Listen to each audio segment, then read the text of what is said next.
গাজা উপত্যকায় আবারও নির্বিচার হামলা চালাচ্ছে দখলদার ইসরায়েল। গাজার মানুষ যেন হারিয়ে ফেলেছে বেঁচে থাকার অধিকারটুকু। এই আবহে সোমবার পশ্চিম গাজার একটি ক্যাফেতে বিমান হামলা চালায় ইসরায়েলি বিমান বাহিনী। এতে ব্যাপক প্রাণহানি ঘটে। আল বাকা ক্যাফেটেরিয়া সমুদ্র সৈকতের পাশে তাঁবু দিয়ে তৈরি একটি বহিরাঙ্গন। ওই ক্যাফেটি ছিল অ্যাক্টিভিস্ট, সাংবাদিক ও স্থানীয় বাসিন্দাদের নিয়মিত বৈঠকখানা। আমি ইন্টারনেট ব্যবহার করার জন্য ক্যাফেতে যাচ্ছিলাম।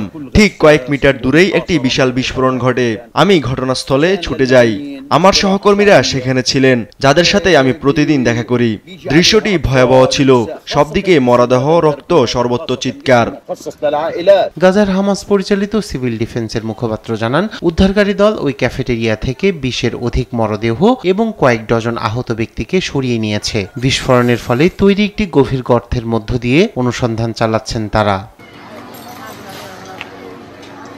এছাড়াও গাজার বিভিন্ন স্থানে বিমান হামলা চালিয়েছে আইডিএফ। প্রত্যক্ষদর্শীরা জানিয়েছেন, এই হামলায় বাড়িঘর ছেড়ে পালাতে বাধ্য হয়েছেন শত শত ফিলিস্তিনি।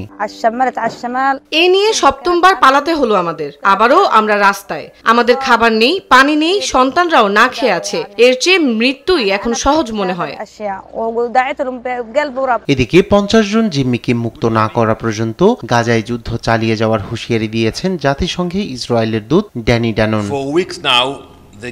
গাজায় এখনো আমাদের 50 জন জিম্মি রয়েছে। জিম্মিরা সেখানে থাকা পর্যন্ত এই যুদ্ধ শেষ হবে না।